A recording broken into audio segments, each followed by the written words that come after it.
علماء موجود ہے، بخاری شریف میں روایت ہے، حضور صلی اللہ علیہ وسلم نے رو دیا، فرمایا لوگوں تمہیں کیا پتا ہے 1,24,000 پیغمبروں، رسولوں، نبیوں کو جتنا اللہ کی راہ میں ستایا گیا ان سب کے مقابلے میں مجھے اکیلے کو ستایا گیا۔ اشد الناس الانبیاء ثم امثل ثم امثل، اتنا ستایا گیا کہ میں تمہیں بتا نہیں سکتا 23 برس میں ایک وقت ایسا نہیں جو پیٹ بھر کے کھانا کھایا، 23 سال میں۔ اما عائشہ صدیقہ رضی اللہ تعالیٰ عنہ فرماتی ہیں مدینے پاک میں جتنے دنوں نبی صلی اللہ علیہ وسلم کے گھر میں رہی، حضور صلی اللہ علیہ وسلم زندہ رہے، ایک عرصے تک ایک کھجور کا دانہ اور ایک پانی کا پیالہ ملتا تھا 24 گھنٹے میں۔ کبھی اپنی ماں کا کھانا تو دیکھو، عورتیں اگر سن رہی ہو کبھی تو سوچو اس کا بھی تو پیٹ تھا، وہ بھی تو کسی کی بیٹی تھی، کسی کی گھر والی تھی، اور رو کے فرماتی ہیں کہ اس کا بھی قلق جب ہوا جب وہ ایک کھجور کا دانہ بھی نہ ملا، اور فرماتی ہیں میری آنکھ نے 3 چاند لگاتار دیکھ لیے کہ نبی کے چولہے میں آگ نہ جلی۔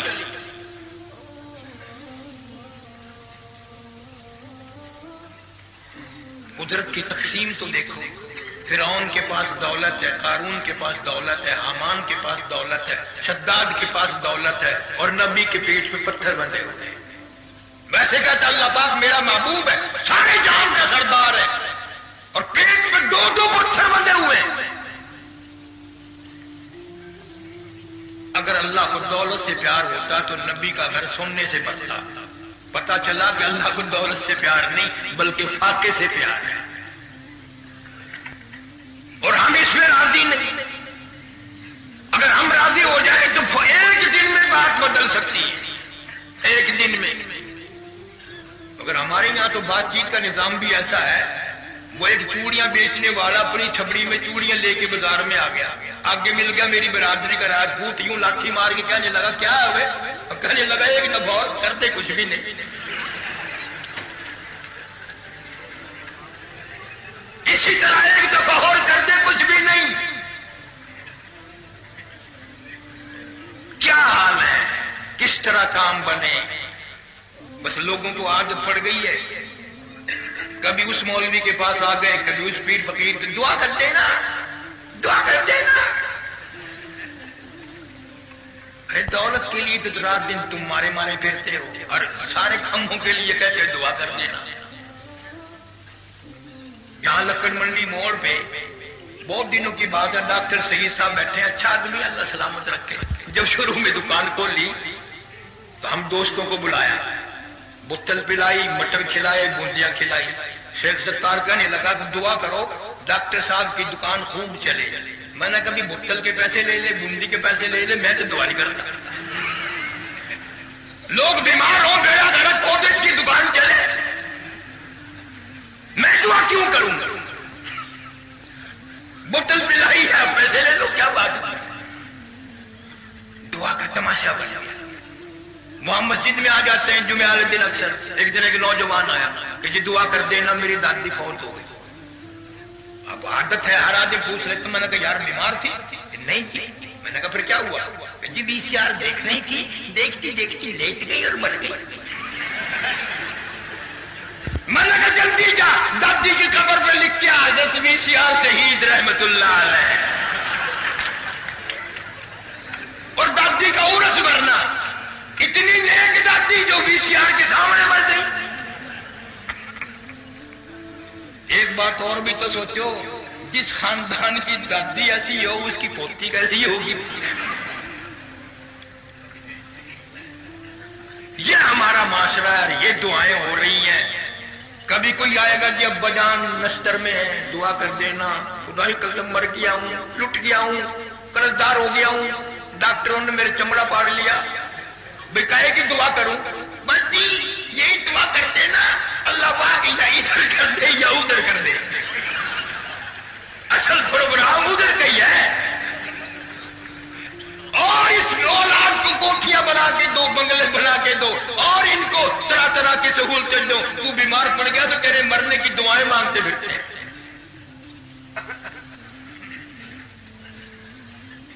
حضور صلی اللہ علیہ وسلم کا گھر ایسا گھر تھا کہ کھڑے ہو کر یوں کھجور کی چھت کو ہاتھ لگا لیتے، اچھی طرح کا جھکنا بھی نہیں۔ مدنی کریم صلی اللہ تعالی علیہ وسلم سیدہ خاتون جنت کے مکان پہ تشریف لائے، دروازے پہ کھڑے ہو کے فرمایا بیٹی میں اندر آیا چاہتا ہوں۔ اندر سے آواز آئی تشریف لانے سے پہلے اپنی چادر اندر پھینک دو۔ چادر اندر پھینک دی، تشریف لے آئے۔ بیٹی آج کیا بات تھی، کیسی آواز لگائی، چادر پہلے کیوں طلب کی؟ روتی ہوئی عرض کرنے لگی ابا اتنی غربت ہے، اتنی تنگی ہے، اتنی ناداری ہے، اتنا کپڑا نہیں جو سارا بدن چھپا سکوں۔ باپ کی موجودگی میں کھڑی ہو کر نیت باندھی، دھڑام سے گر پڑی، پھر نیت باندھی، پھر دھڑام سے گر پڑی، پھر نیت باندھی، پھر دھڑام سے گر پڑی۔ پوچھ لیا بیٹی کیا بات ہے؟ عرض کرنے لگی ابا آج تیری بیٹی کا 4 دن کا فاقہ ہے۔ دریائے کرم جوش میں آ گیا، دعا فرماتی، یوں فرمایا بیٹی ذرا مسلح تو اٹھا کے دیکھو۔ ایسے ہی گھبرا گئی خام خام، مسلح اٹھا کے دیکھا، مسلح کے نیچے کی ساری زمین سونے کی بن گئی، ساری زمین سونے کی بن گئی۔ اور یوں فرمایا جتنا چاہو اٹھا لو لیکن قیامت میں حساب دینا پڑے گا۔ تم ہوتے یا میں ہی ہوتا اتنی بڑی گٹڑی بات کے قیامت تک ختم نہ ہونا۔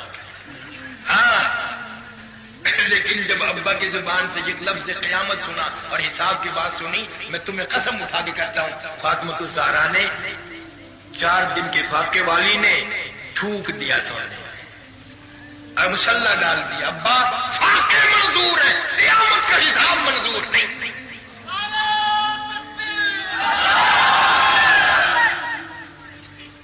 کیا اندازہ لگا سکتے ہیں ہم ان لوگوں کی زندگی کا؟ کیسے معلوم ہو کہ ہم کس راستے پہ چل رہے ہیں؟ اتنا صبر، اتنا صبر۔ آخری وقت ہے، خاتون جنت فاطمہ الزہرا رضی اللہ تعالی عنہ کا حضرت علی کو بلایا اور بلا کے فرمایا میری ایک وصیت ہے، میری ایک نصیحت ہے، میرا انتقال اگر دن میں ہو جائے جنازہ پھر بھی رات کو اٹھانا۔ کیوں، کیا وجہ ہے؟ فرمانے لگی زندگی میں کسی غیر محرم کی مجھ پہ نظر نہیں پڑی، میرا دل چاہتا ہے میرے جنازے پہ بھی کسی کی نظر نہ پڑنے پائے۔ جب اتنا پردہ تھا، اتنی غیرت تھی، حضرت انس رضی اللہ تعالیٰ عنہ فرماتے ہیں حضور صلی اللہ علیہ وسلم کی وصال کے بعد 6 مہینے زندہ رہی، نہ رج کے کھایا، نہ کبھی کسی نے ہستی دیکھی، رویا کرتی تھی ہر وقت۔ اے انس وہ ہاتھ دکھا جس ہاتھ سے تم نے میرے ابا کی قبر پر مٹی ڈالی ہے، کیا آج بن سکتا ہے؟ نہ سنت کا طریقہ ہے، کوئی چیز ہی نہیں، ساری چیزیں ہم نے خود اڑا دی، ساری چیزیں میں انگریز کا معاملہ پسند ہے۔ اب ہم نے مردوں میں باز کہنے کم کر دیا، ہم عورتوں میں باز کہنے لگ گئے۔ میں نے ایک جگہ باز کہہ دیا لاہور میں کہ یہ مرد جو نماز نہیں پڑھتے اس کا گناہ تمہیں ہوگا۔ انہوں نے مجھ سے پوچھا کیوں؟ میں نے کہا اس لیے پہلے زمانے میں عورت مرد کی تابع دار ہوتی تھی، اب ہم غریب ہیں، کمزور ہیں، ہم تمہارے تابع دار ہیں۔ میں نے کہا شرط تجربہ کر کے دیکھ لو، جس کا گھر والا بے نماز ہو، نماز نہ پڑھتا ہو، 3 دن اکڑ کے دکھا دے، انشاءاللہ چوتھے دن اگر اگلی سب کا نمازی نہ بن جائے تو مجھے کہنا۔ جب بھی کوئی بات کرے نا تم کا جو بس کر بدبخت ہے، بے نمازی ہے، بدتمیز ہے، پریشان ہے، یوں ہی ذرا نخرہ کر کے دکھا دے کون سا تجھے گھر سے نکلنا پڑ رہا ہے۔ اس سال کے دوسرے سال میں اس موقع پہ جب گیا تو ایک لڑکی نے مجھے بتایا کہ میری تمنا تھی کہ داڑھی والا مرد ہو میرا، لیکن ماں باپ نے شادی کی، وہ داڑھی منڈا تھا۔ یوں کہ ایک دن داڑھی منہ صفا کرا کے تازہ بالکل اس طرح کا منہ بنا کے آیا جیسے وساخی بتاؤ بولتا ہے۔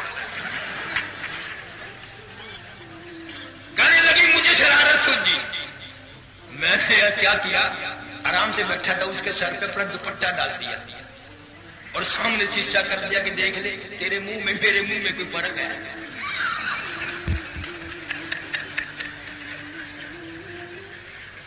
پھر لگی داڑھی رکھ لی.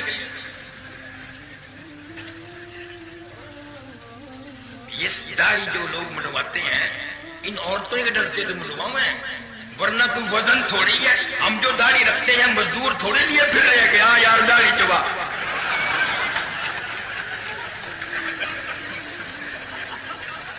صرف عورتوں سے ڈر کے کہ کبھی بیوی آگے روٹی رکھ کے اور یوں نہ کہہ دے بابا کھا لے.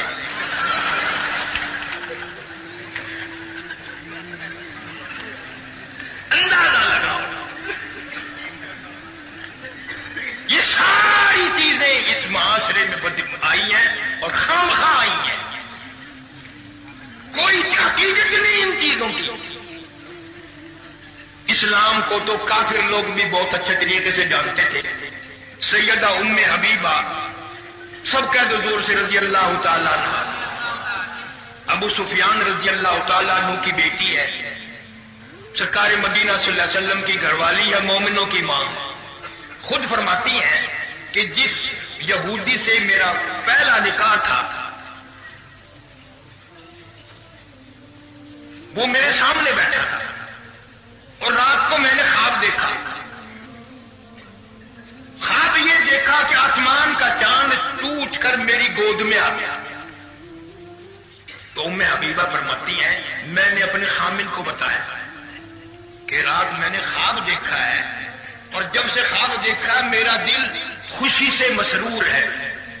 خوشی آ رہی ہے دل میں کہ آسمان کا چاند اتر کر میری گود میں آ گیا. تو سیدہ ام حبیبہ رضی اللہ تعالیٰ عنہ فرماتی ہیں کہ میں نے خواب بیان کیا، میرا جو وہ خامن تھا نا کافر، اس نے او کیا نہ تو کیا، پڑاک سے میرے منہ پہ تھپڑ مارا اور کہنے لگا ہاں جان گیا ہوں، سمجھ گیا ہوں، اس نبی کی بیوی بننے والی ہے. اللہ اللہ اللہ ہے کافر اور اس کے خواب کو پہچان گیا. آسمان کا چاند تو وہ نبی ہو سکتا ہے اور کوئی نہیں ہو سکتا. اور یہ بھی فرماتی ہے کہ میں حضور کریم صلی اللہ علیہ وسلم کے سامنے بیٹھی تھی تو مجھ سے پوچھا تیرے یہ منہ پہ نشان کیسا ہے؟ کیونکہ میں شرم کی ماری منہ جھکا بیٹھا. پھر دوسری مرتبہ پوچھا، پھر تیسری مرتبہ پوچھا تو میں نے عرض کر دیا کہ یوں واقعہ ہوا تھا. تو فرمایا ام حبیبہ تو نے تو میری نبوت کا چاند پہلے سے دیکھ لیا. ہزاروں لاکھوں واقعات ہیں صحیح معنوں میں بولے اور چلے دنیا میں ایک ایسا بکریاں بھیڑوں کا کام کرتا چاہتا ہے. یہ صحابہ کرام کا قافلہ اس کا مہمان بنا. اس نے 2-3 بکریاں ذبح کی اور کھلائی ان کو. لیکن رات کا آدھا حصہ گزرا تو بکریوں والا روتا ہوا آیا. انہوں نے پوچھا بھی کیا ہوا اور کیوں؟ کہنے لگا میری بکری بھیڑیا لے گیا. میں کہا پھر یار رونے کی کیا بات ہے، لاکھوں بکریاں تیرے پاس ایک بھیڑیا بھی لے گیا تو کیا ہوا؟ اور اسی کمی آ گئی. تو اس نے روتے روتے کہا کہ بکری کو نہیں روتا کہ اور اصل میں رونا اس بات کا ہے میرے والد کی زندگی میں میری زندگی میں بھیڑیا بکری کبھی نہیں لے گیا، آج لے کے گیا. معلوم ہوتا ہے کہ فاروق اعظم کا جنازہ اٹھ گیا. ٹیلی فون نہیں، وائرلیس نہیں، اس سے اندازہ لگا لیا کہ بھیڑیا بکری کیوں لے گیا. کہ معلوم ہوتا ہے فاروق اعظم رضی اللہ تعالیٰ عنہ کا جنازہ اٹھ گیا ہے، نبی تو بھیڑیا بکری کو لے گیا. کیسا معلوم ہو. اور ایک صحابی سیدنا خالد بن ولید سارے قید رضی اللہ تعالیٰ قسم پروردگار کی جب یہ قصہ واقعہ میرے ذہن میں آتا ہے میرے دل میں ٹیس لگتی ہے اور بڑی دیر تک رہتی ہے. 125 دن لگے حضرت خالد بن ولید. کتنے؟ 125. اور ایک میں بھی شکست نہیں ہوئی. ایک میں بھی. ہمارے سامنے تو اگر ایک جہاد کا اعلان ہو جائے گا نا، کوئی پیشاب کی کوئی لٹرین میں گھس جائے گا، کوئی گھسانے میں گھس جائے گا. 125 جنگ لڑنے والا بھارتی جنرل سیف اللہ، کسی مجلس میں کسی شاعر نے شعر پڑھے، اس کو 2-4 آدمی تھوڑے سے پیسے انعام میں دے دیے. کسی نے سیدنا فاروق اعظم رضی اللہ تعالیٰ مرد کر دیا کہ خالد بن ولید نے شاعر کو پیسے دیے، تو بلایا ہے، سینکڑوں جرنیل ہیں، گول بیگ بنایا سب جرنیلوں کی موجودگی میں کہ تم نے میری اجازت کے بغیر، اور یہ کوئی سرکاری ضرورت تھوڑی تھی، کیوں پیسے دیے؟ خدا کی قسم. الفاروق میں شبلی نعمانی لکھتے ہیں کہ حضرت خالد بن ولید کی وردی اتار لی، ہتھیار اتار لیے، اور دونوں ہاتھ یوں پیچھے باندھ کر خالد بن ولید کے سارے جرنیلوں کے دربار کے چاروں طرف سارے چکر کھچوائے گئے. اور نماز پڑھنا اور ہے، سجدے کرنا اور ہے، قربانی کرنا اور ہے، خدمت کرنا اور ہے. یہ کی نکاح نبوت کے سوا اور کسی کی نکاح نہیں دے سکتی. اتنا بڑا فاتح جرنیل، سینکڑوں جرنیلوں کی موجودگی میں ہتھیار اترے، پگڑی اتری، اور پیچھے ہاتھ باندھ کر 7 چکر لگائے گئے. ابو ہریرہ کہتے ہیں کوئی تو خالد بن ولید کا کپڑا دیکھ رہے تھے اور میں خالد بن ولید کا چہرہ پڑھ رہا تھا. 7 چکر پورے لگ چکے تھے. خالد بن ولید کے چہرے پہ اتنا بھی فرق نہیں آیا جیسے اڑد کے اوپر سفیدی ہوتی ہے. بڑا احساس نہ ہوا کہ میں اتنا فاتح جرنیل اگر چاہے ہم نے کسی کو دے دیے، اتنی بڑی بےعزتی. نگاہ نبوت نے ان حضرات کو ایسا بنا دیا تھا کہ تمام دل کے اندر سے اس قسم کے خیالات سارے ہی نکل گئے تھے. آج امداد اللہ مہاجر مکی سارے قید رحمت اللہ علیہ، مولانا گنگوئی رحمت اللہ علیہ کو خط لکھا کہ تم نے بہت دن ہو گیا اپنا کوئی حال نہیں لکھا. تو مولانا گنگوئی نے جواب دیا کہ جی اب تو یہ حال ہے، میرے منہ پہ کھڑا ہو کر کوئی گالیاں دے تو رنج نہیں ہوتا، میرے منہ پہ کھڑا ہو کر کوئی تعریف کرے تو خوشی نہیں ہوتی. تو حاجی صاحب نے لکھا بس میں یہی تو چاہتا تھا، اب تو کام بن گیا، کام بن گیا. پھر تو گالیوں پر رنج نہیں، تعریف پہ خوشی نہیں، یہی میں چاہتا تھا. اللہ والے بھی یوں ہی اصلاح کرتے ہیں تمام معاملات میں. ان بزرگوں نے جینے کی تھوڑی محنت نہیں کی. آج تو اشتہار ہے، اخبار ہے، مدارس ہے. خدا کی قسم وہ بھی تو کوئی وقت ہوگا جب اللہ والے کو کوئی گلی سے نہیں گزرنے دیتا تھا. اور انگریز کی بدماشی ان کے ساتھ تھی. مولانا مدنی رحمت اللہ علیہ لکھتے ہیں دلی کے چاروں طرف عربی کے 4000 مدرسے تھے، 4000 عربی کے مدرسے تھے. ہم 57 کی جنگ آزادی میں انگریز سے جو ٹکرائے، ایک طالب علم نہ بچا، ایک استاد نہ بچا، اذان دینے والا نہ بچا، نماز پڑھانے والا نہ بچا، لانڈری نہ بچا، تمام کے تمام. اور دلی سے لے کر پانی پت تک، اور دلی سے لے کر مراد آباد تک، اور دلی سے لے کر روہتک تک، چاروں طرف 50-80 میل کے ایریے میں کوئی درخت ایسا نہ تھا، کوئی شاخ ایسی نہ تھی جس پہ کسی عالم دین کی لاٹ نہ لٹکی.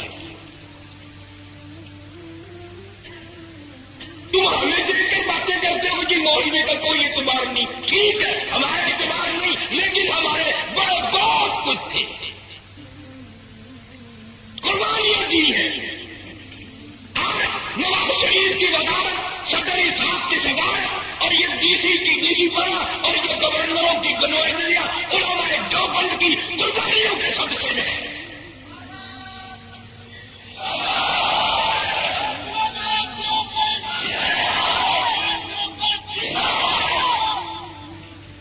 حضرت شیخ الہند رحمۃ اللہ علیہ جب مالٹے کی جیل میں بھیجے گئے جزیرہ انڈمان میں، تو سمندری جہاز سے اترے اور ایک انگریز آگے آگے چلا کہ آپ لوگوں کو رستہ معلوم نہیں، میرے پیچھے پیچھے آ جاؤ. حضرت شیخ الہند نے فرمایا اس بدبخت کو بلاؤ، ہم اس کے پیچھے نہیں چلیں گے، ہم انگریز کے پیچھے چلیں. جب انہوں نے پوچھا کہ آپ چلتے کیوں نہیں، تو فرمایا کہ ہمیں پیچھے ہو کر یوں بتاتے رہو کہ دائیں چلو بائیں چلو، انگریز آگے چلے گا تو میں نہیں چلوں گا. اور آج ہم جتنے بھی مرد عورت ہے رات کو دعا مانگ کے سو میں یا اللہ، صبح کو انگریز نہیں بنا دے ہمیں. چھوٹا بچہ ہوتا ہے نا 2-2.5 سال کا، ماں کوشش کرتی ہے نہا دھوا کے سرما سیاہی کر کے اور انگریزی نما کپڑے پہنا کے وہ ایک لاکھوں بھی پہناتی ہے جیسے گھوڑے کا ساز ہوتا ہے، پھر انگلی پکڑ کے ساس کے پاس جاتی ہے. سالہ دیکھو خدا کی قسم ایسا معلوم ہوتا ہے جیسے کسی صاحب کا بچہ ہوتا ہے. آگے سے خوش ہو کے دادی بھی کہتی ہے خدا کی قسم یہ ہمارا ہے ہی نہیں.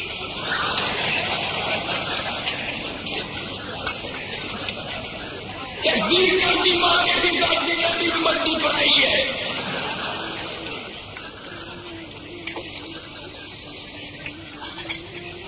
آدمی کی تمنا یہ ہے انگریز بن جاؤں، انگریز بن کے مروں، انگریزی کپڑے پہنوں، انگریزی برتنوں میں کھانا کھاؤں. ایک دن لاہور میں پتہ نہیں بسوں کی ہڑتال کی بہت سستے چلے تو میرا ساتھی تھوڑی دیر میں پھر پھرا کے آگے کہنے لگے جی آج ٹکٹ نہیں ملتا. بولا کیوں؟ وہ لوگوں بھی لائن لگی ہوئی ہے. چل گئی لگا مجھے پیسے دے میں لوں گا. وہ میں لائن میں لگ گیا. چلتے چلتے چلتے چلتے جب میں کھڑکی کے قریب گیا نا تو ایک میرے سامنے کھڑا تھا بابو. اس نے اور پیسے مانگے ہوں گے بابو نے، تو اس نے جیب سے یہاں سے نکالنے تھے یہاں سے نکالنے تھے. میں ملا ہوا کھڑا تھا نا، یوں بابو کھڈا ہوا اور پیچھے سے میں نے کہا یار یہاں کسے لگتے دیکھے، یہاں لگتے دیکھے، یہ سوشلزم کے دفتر میں کہا جا رہا چکر لگایا.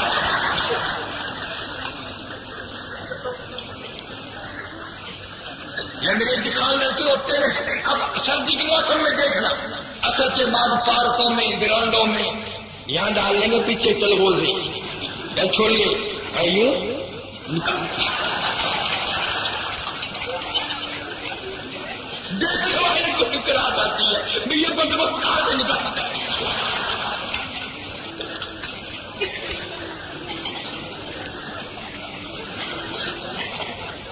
کوشش ہے ہر آدمی کی انگریز بن جائے. اس سال سے پچھلے سال میں لندن میں تھا، معظمرہ یونیورسٹی ہے، مجھے بھی وہاں بیان کے لیے لے گئے. ایک پروفیسر بڑی اچھی اردو بول رہا تھا. مجھے کہنے لگا پاکستان سے آئے. میں نے کہا انہوں نے کہا مولانا احمد علی، مولانا عطا اللہ شاہ بخاری، مولانا حسین احمد مدنی، مفتی محمود ان کو جانتے؟ میں نے کہا اچھی طرح جانتا ہوں. قسم خدا کی وہ انگریز بڑا تعجب سے کہنے لگا کہ یہ بتاؤ یہ واقعی آدمی تھے انسان تھے؟ میں نے کہا تیرا کیا خیال ہے؟ کہنے لگا میں نے لندن اکیڈمی سے ان کی فائل لے کے پڑھی ہے، ملکہ وکٹوریہ کی لکھی ہوئی اور لارڈ ماؤنٹ بیٹن کی لکھی ہوئی. میرا یہ خیال ہے کہ یہ آدمی نہیں تھے، یہ وہ پہاڑ تھے جن کی چوٹی کوئی شر نہیں کر سکا.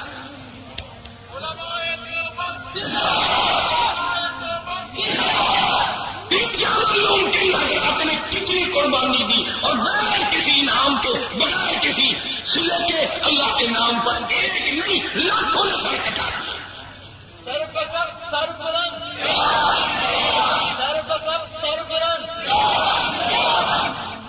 مولانا آزاد مرحوم ابوالکلام آزاد مرحوم کو ٹیلی گرام ملا کلکتے سے. گھر والے نے ٹیلی گرام دیا میں بیمار ہوں، میرا آخری وقت ہے، میرا منہ دیکھ جاؤ، اپنا منہ دکھا جاؤ. بڑا اشتیاق ہے، بڑی تمنا ہے، آخری وقت ہے، مل جاؤ. مولانا نے جوابی ٹیلی گرام دے دیا. اللہ والی اگر تیرا وقت آ گیا درود شریف پڑھتی ہوئی چلی جا، کلمہ پڑھتی ہوئی رخصت ہو جا، قرآن کی تلاوت کرتی ہوئی چلی جا. تجھ سے ملنے کے لیے میں انگریز جیسے ظالم سے ضمانت کی بھیک مانگنے کو تیار نہیں. تو اللہ اللہ کرتی ہوئی چلی جا، استغفار کرتی ہوئی رخصت ہو جا. انشاءاللہ کل میری تیری حوض کوثر پہ ملاقات ہوگی. مولانا حسین احمد مدنی رحمت اللہ علیہ کو خبر دی گئی تیری والدہ کا انتقال ہو گیا. جال میں جیل میں رہتے رہتے 11 جنازے گھر سے اٹھے. اطلاع دی گئی ماں کا منہ دیکھ لو، جنازے کو کندھا دے لو. مولانا نے جواب یہی دیا میری ماں کے اللہ تعالیٰ مغفرت فرمائے، درجے بلند فرمائے، ماں کے جنازے کو کندھا دینے کے لیے انگریز کمینے سے میں ضمانت کی بھیک مانگنے کو تیار نہیں. یوں نہیں، دور دور کی بات ہے. میں اس جوان کا تذکرہ کر رہا ہوں جس نے روزہ اقدس صلی اللہ علیہ وسلم بال کر گھر کے 11 آدمی پی کے سو جایا کرتے، اور کبھی کبھی بچے بھوک سے تڑپ اٹھتے. میں مدینے کی گلیوں میں شام کو نکل جاتا، اہل مدینہ کے سبزیوں ترکاریوں کی پھینکے ہوئے مدینے کی گلیوں سے چھلکے اٹھا لاتا. شام کو پانی میں ڈو کر بیوی بچے بھی میں بھی ان چھلکوں کو چبا جاتے. پانی پی کر ریاض الجنہ میں کھڑے ہو کر ساری رات قرآن پڑھا کرتے تھے. فتویٰ دے دیا انگریز کی فوج میں بھرتی ہونا حرام ہے. کون ایسے فتوے دے گا آج کل؟ پچھلے دنوں ایک مولوی صاحب سے کسی نے پوچھ لیا کہ جی عورت کی حکومت جائز ہے؟ دیکھ اس طرح بنتا مولوی کو، نہ ہاں کہی نہ کہی. آپ عورت سے پیدا نہیں ہوئے،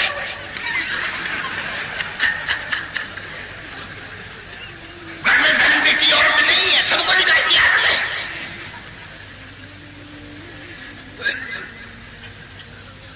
وہ ایک مولوی سے آ کے ایک عورت نے مسئلہ پوچھا، بیٹا بہت ہو گیا تھا، جی میرا بیٹا بہت ہو گیا، ایسا فتویٰ دے جو بیٹے کے مال میں سے مجھے زیادہ ملے. اس نے کہا 100 روپے لگیں گے. انہوں نے کہا میں لا دوں گی، پکا فتویٰ دے قرآن میں سے. انہوں نے کہا ہاں قرآن میں سے دوں گا. اس نے 100 روپے لا کے دے دیے. اس نے فتویٰ دے دیا ما اغنا عنہ مالہ و ماں کا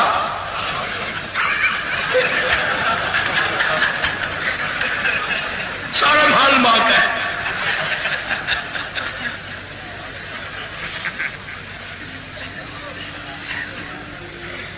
مولانا مدنی رحمت اللہ علیہ نے فتویٰ دے دیا کہ انگریز کی فوج میں بھرتی ہونا حرام ہے. یا کراچی میں خالق دین حال میں عدالت لگی، انگریز سیشن بیٹھا، مولانا کو طلب کیا گیا، مولانا تشریف لے آئے. مولانا محمد علی جوہر نے بھرتی ہونا حرام ہے. یا کراچی میں خالق دین حال میں عدالت لگی، انگریز سیشن بیٹھا، مولانا کو طلب کیا گیا، مولانا تشریف لے آئے. مولانا محمد علی جوہر نے دونوں ہاتھ پیروں پر دونوں ہاتھ رکھ دیا، حضرت کچھ نرم بات کرنا، انگریز کا ارادہ بڑا غلط ہے، سخت سزا کا ارادہ کیے بیٹھے. نے کہا جی کیسی غلط سزا؟ کہ پھانسی کا ارادہ ہے اس کا. فرمایا میں نے فتویٰ دیا تھا پھانسی دے، میں خود پسند کرتا ہوں پھانسی چڑھ جانے کو، میں نہیں کرتا. تم ہوتے یہ میں قاضی حنیف ہوتا نا اس عدالت میں. اور جی تسی میرے فتوے کا مطلب ہی نہیں سمجھا.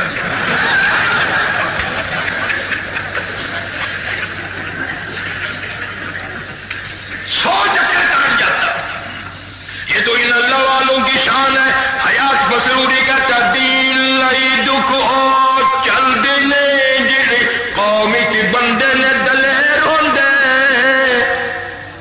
دیل لئی دکھ ہو چل دینے جڑے قوم کی بندے نے دلیر ہوندے. کون پوچھدا قوموں تے گدڑاں نو اج پنجرے بال تے شیر ہوندے. کوئی مولوی کرتے اسی کتے نہیں پھڑی گئے، سانو کتے نہیں پھڑنا ہی پولیس. وہ تیرا پھڑ کے کی کرے گا؟ تو پھڑن جو گئی نہیں. ان علماء دیوبند کا یہ سہرا ہے. سر دیں گے مرزائیت کے مسئلے میں، یہ دیں گے رافضیت قادیانیت کے مسئلے میں سر دیں گے تو یہ دیں گے، ہر باطل سے ہر کفر سے یہ ٹکرائیں گے. ہماری ریت ہے اور ہمیں ہمارے بزرگوں نے بتایا کہ اس میں بڑا مزہ آتا ہے. کتا دین لئی دکھو چل دینے جڑے قوم چ بندے نے دلیر ہوندے.